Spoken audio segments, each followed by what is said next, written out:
Assalamualaikum warahmatullahi wabarakatuh. Bismillahirrahmanirrahim. Alhamdulillahi rabbil alamin. Wassalatu wassalamu ala asyrafil mursalin wa imamil muttaqin, nabiyina wa habibina Muhammadin wa ala alihi wa sahbihi ajma'in. Subhanaka la ilma lana illa ma 'allamtana innaka antal alimul hakim. Jamaah Masjid Baitul Hakam, marilah kita melanjutkan kajian hadis dalam kitab Al-Arba'in An-Nawawiyah, yang pada hari ini kita akan membahas hadis nomor 13. Hadis nomor 13 ini adalah hadis qauli, yaitu sabda Rasul yang berbunyi la yu'minu ahadukum hatta yuhibba li akhihi ma yuhibbu li nafsihi. Hadis ini hadis terkenal.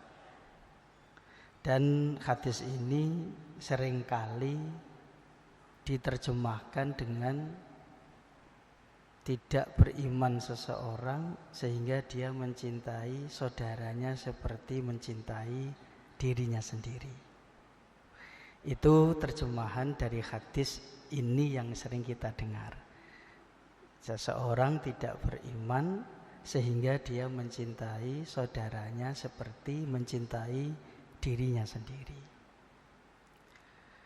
Kalau terjemahan ini dicermati, maka akan sangat amat sulit untuk mengamalkan petunjuk Rasul ini, karena watak manusia itu wa ukhdiratil anfusu asyuh. Jadi watak manusia itu adalah bakhil, watak manusia itu adalah mengutamakan dirinya sendiri. Watak kita semua ini itu kalau mencintai orang lain seperti mencintai dirinya sendiri, itu sangat amat sulit. Gitu. Maka kalau diterjemahkan demikian, itu maka petunjuk Rasul ini jadi sangat sulit kita lakukan. Lalu bagaimana sebenarnya makna dari hadis Rasul tadi?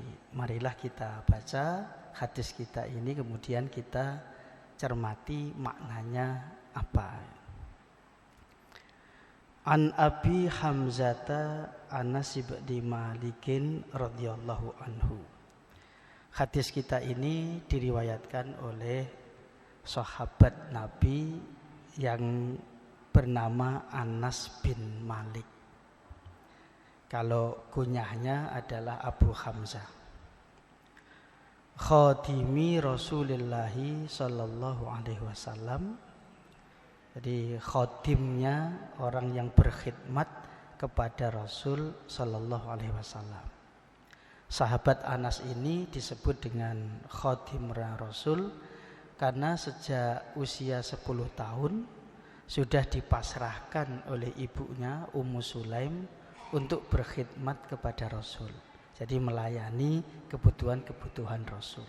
Sejak usia 10 tahun. Berarti sampai Rasulullah wafat kurang lebih ya usianya 20 tahun.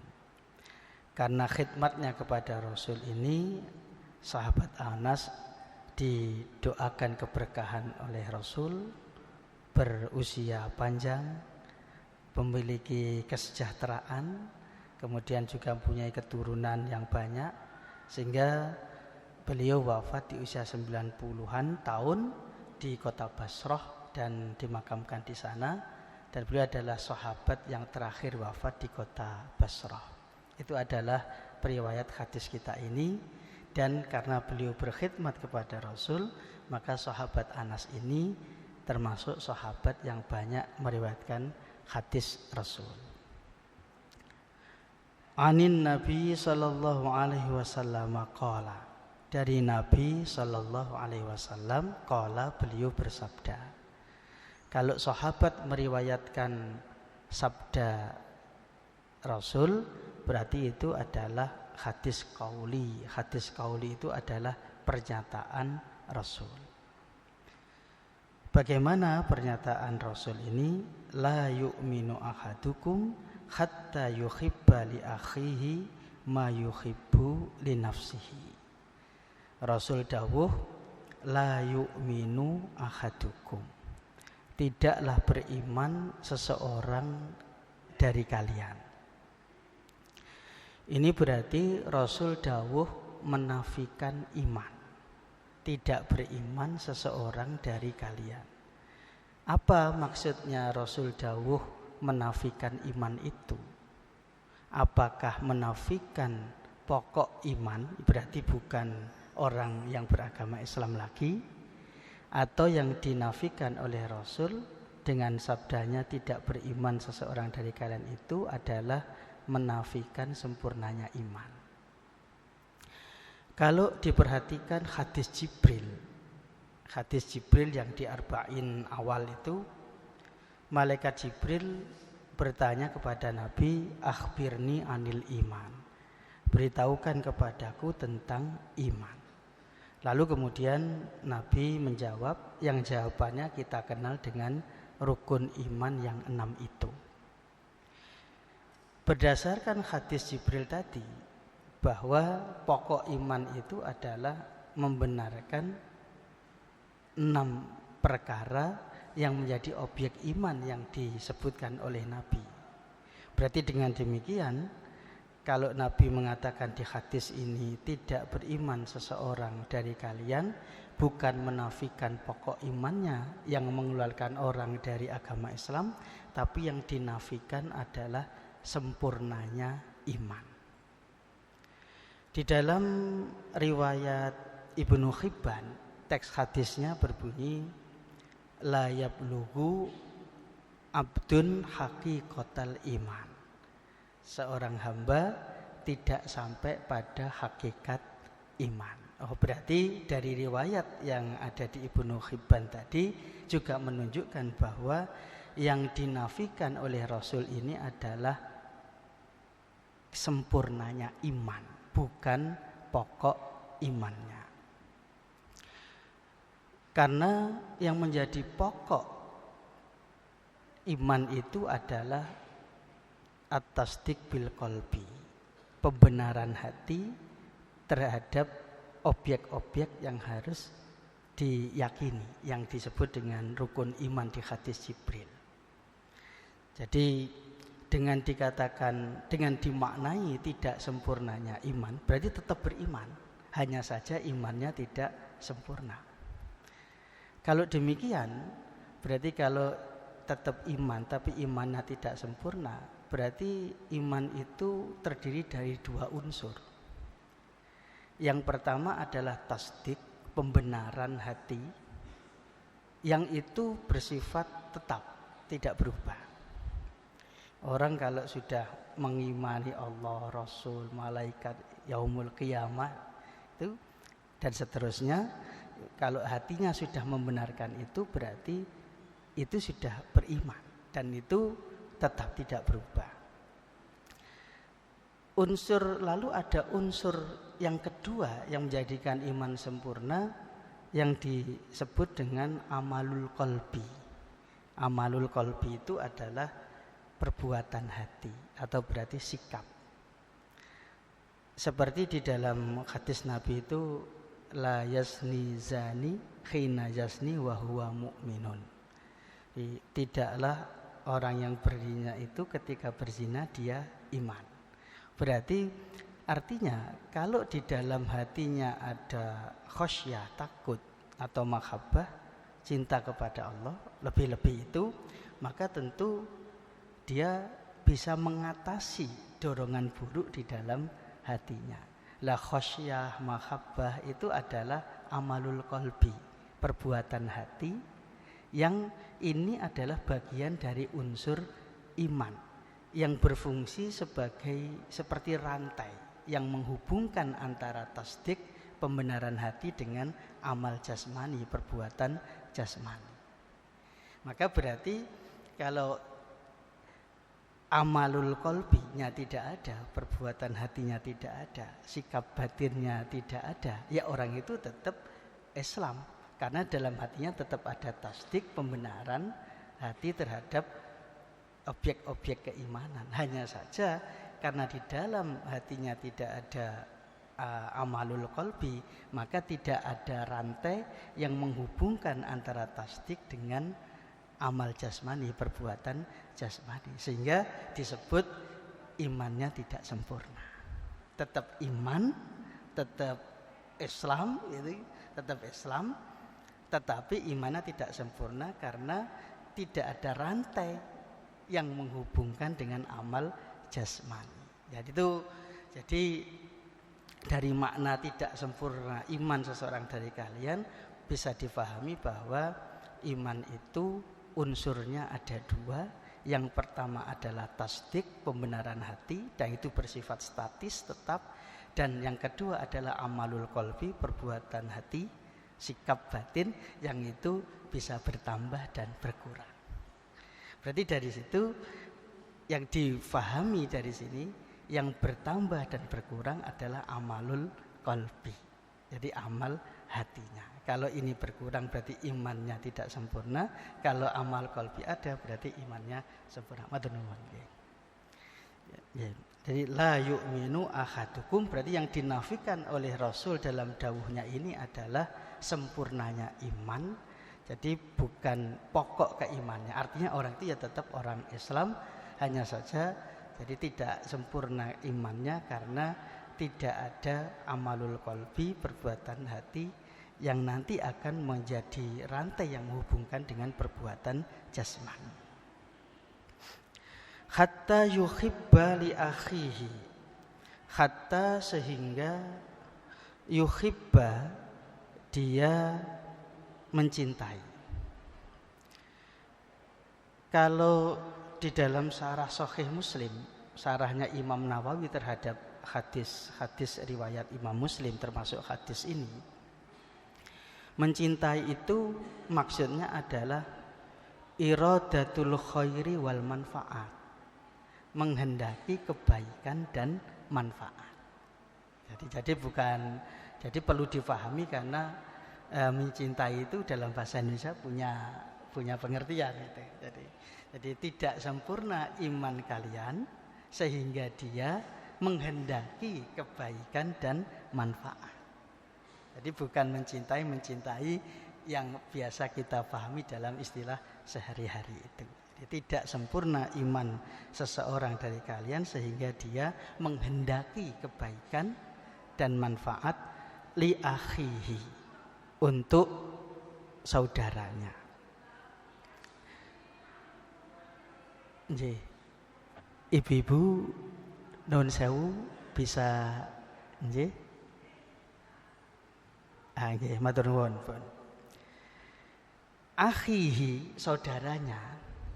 Itu kalau pakai bahasa Arab itu, kaidah bahasa Arab, jadi mufrad mudhofun, jadi ya kata benda tunggal yang diidhofahkan, yang disandarkan, maka itu bermakna umum. Akhihi, saudara.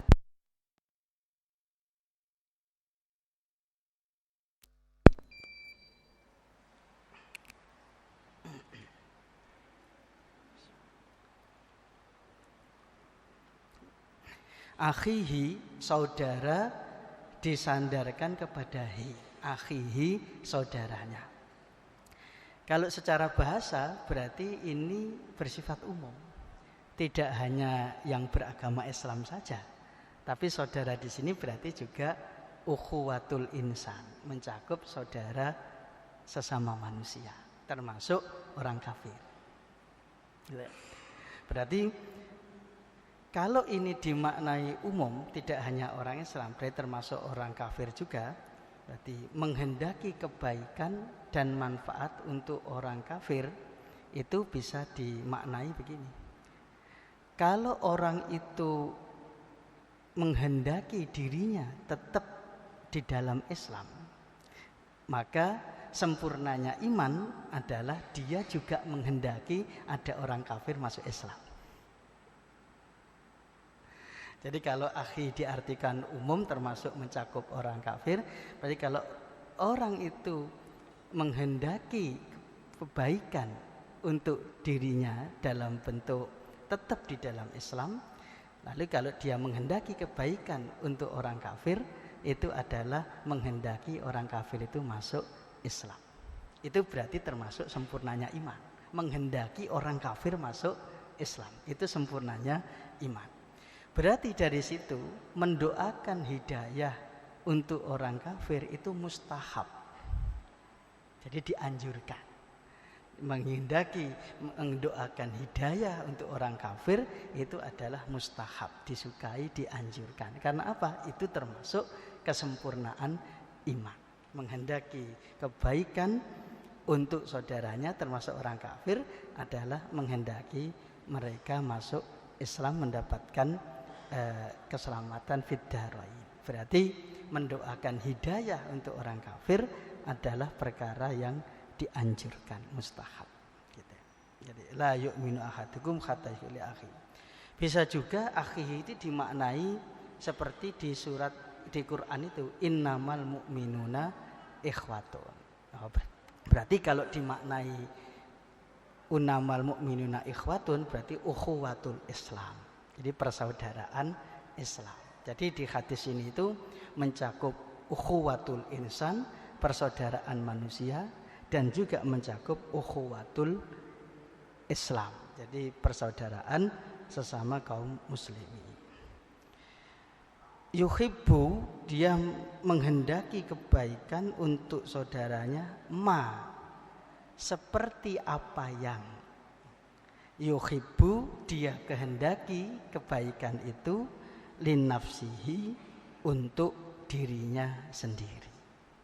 Berarti hadis ini itu maknanya bukan mencintai, jadi saudaranya seperti mencintai dirinya sendiri, karena itu sangat amat sulit. Karena watak manusia itu uhdiratil anfus as-suh. Watak manusia adalah mendahulukan dirinya sendiri. Siapapun di antara kita ini mesti wataknya adalah mengutamakan dirinya sendiri. Maka berarti kalau dimaknai mencintai saudaranya seperti mencintai dirinya, itu sangat amat sulit. Berarti maknanya adalah jadi menghendaki kebaikan, jadi untuk saudaranya seperti halnya dia menghendaki kebaikan untuk dirinya sendiri. Nah, kalau itu bisa, karena itu masuk empati. Jadi kalau menghendaki, kalau orang menghendaki dirinya dihargai, maka dia juga menghendaki orang lain dihargai. Kalau dia ingin mendapatkan nikmat, maka dia juga ingin orang lain mendapat nikmat. Berarti kalau seperti ini, berarti sudah bisa menghindarkan diri dari hasud golongan ketiga. Karena hasud itu bertingkat-tingkat. Jadi Imam Ghazali itu membagi hasud itu menjadi 3 macam. Yang pertama, hasud dengki yang pertama itu ingin nikmatnya orang lain itu hilang dan kembali kepada dirinya. Jadi yang pertama ingin nikmatnya orang lain hilang, terus nikmat itu kembali kepada dirinya. Itu hasud yang pertama. Yang kedua, kata Imam Ghazali, ingin nikmatnya orang lain hilang meskipun nikmat itu tidak kembali kepada dirinya. Itu juga hasud yang kedua. Jadi, yang ketiga adalah tidak ingin nikmat orang lain hilang, tapi dia tidak senang kalau orang lain dapat nikmat. Ini yang ketiga, tidak ingin nikmat orang lain hilang, tapi tidak senang kalau orang lain itu mendapatkan sesuatu jadi yang sama seperti dirinya. Itu hasud yang ketiga. Makanya berarti hadis kita ini hadis la yu'minu ahadukum hatta yuhibba li akhihi ma yuhibbu li nafsihi. Kalau orang itu menghendaki kebaikan untuk orang lain seperti menghendaki kebaikan untuk dirinya sendiri, berarti sudah menghindarkan diri dari hasud yang nomor 3, yang nomor dengki. Yang nomor 3 itu makna hadis kita itu di situ. Kemudian kita lanjutkan hadis kita ini al-khair di dalam riwayat Nasa'i itu ada tambahan minal khair. La yu'minu ahadukum, jadi la yu'minu ahadukum hatta yuhibba li akhihi minal khair. Jadi tidak sempurna iman kalian sehingga dia menginginkan kebaikan, jadi untuk saudaranya khair, kebaikan. Berarti khair itu maknanya mencakup taat, perbuatan-perbuatan ketaatan, dan juga mencakup perbuatan yang mubah. Khair itu berarti maknanya mencakup ketaatan dan perbuatan-perbuatan yang mubah. Berarti dengan demikian hadis ini tuh umum tapi maksus, umum tapi khusus gitu. Misalnya begini contoh. Jadi yang haram tidak termasuk di dalam hadis ini. Misalnya orang senang sama istrinya, terus kemudian dia senang kalau orang lain juga senang sama istrinya, itu tidak masuk di dalam hadis kita ini karena itu perbuatan yang haram. Maka di riwayat Nasa'i ada tambahan redaksi, jadi hatta yuhibba li minal khair. Oh, berarti yang dimaksud di sini adalah ketaatan-ketaatan dan perkara-perkara yang mubah. Berarti hadis ini karena Nabi menafikan sempurnanya iman, berarti menghendaki kebaikan untuk orang lain seperti untuk dirinya, ini adalah kewajiban. Karena kewajiban berarti ini berlaku pada perkara-perkara yang taat. Misalnya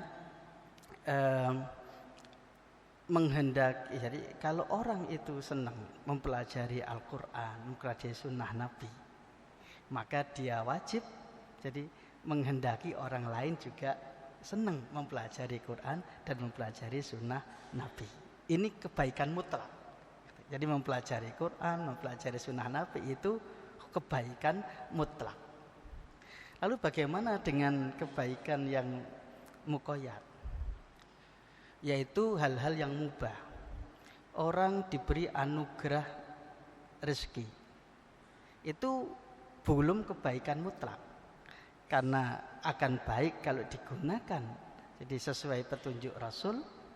Jadi dan itu akan buruk kalau justru bertentangan dengan petunjuk Rasul. Berarti yang diwajibkan ini adalah menghendaki saudaranya melakukan amal-amal taat sebagaimana dia menghendaki untuk dirinya melakukan itu. Itu yang diwajibkan. Tapi kalau yang mubah itu lihat-lihat orangnya, apakah si A itu nanti kalau dapat rezeki itu untuk ketaatan atau justru untuk kemungkaran.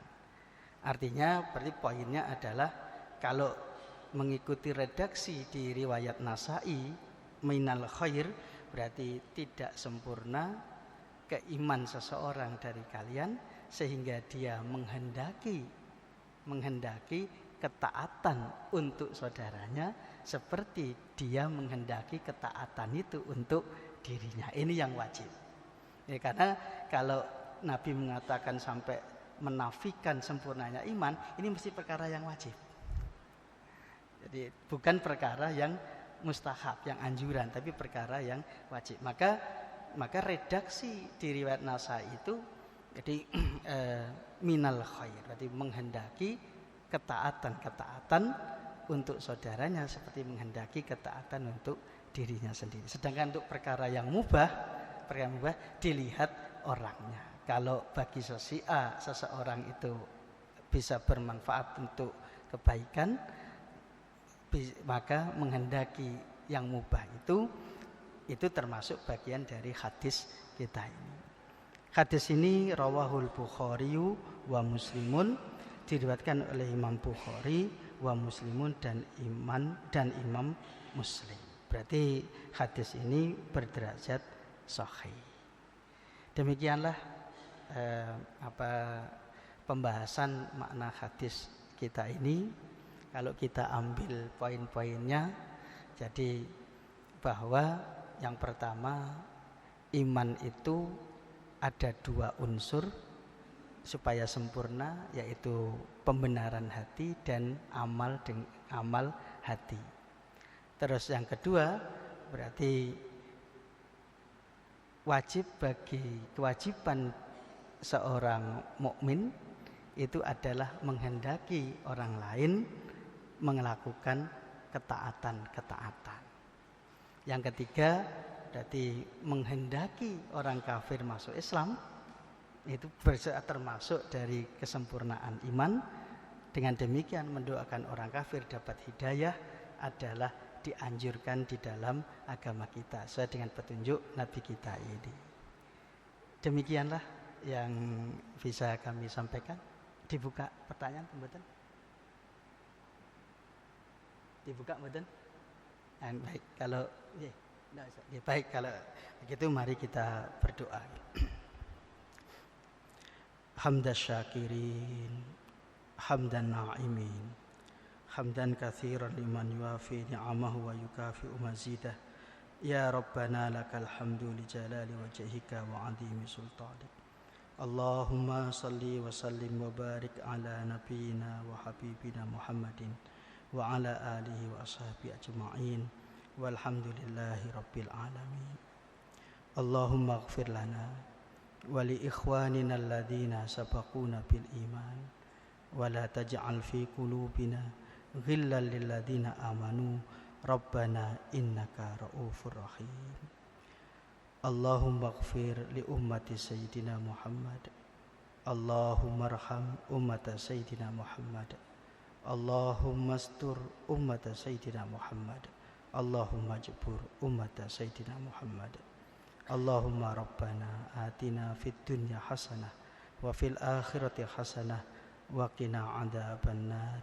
Subhana rabbina rabbil izzati amma yasifun wa salamun al mursalin walhamdulillahi rabbil alamin. Subhanakallahumma bihamdika asyhadu an la ilaha illa anta astaghfiruka wa atubu ilaik. Wa billahi taufiq wal hidayah wa ridha wal inayah. Assalamualaikum warahmatullahi wabarakatuh.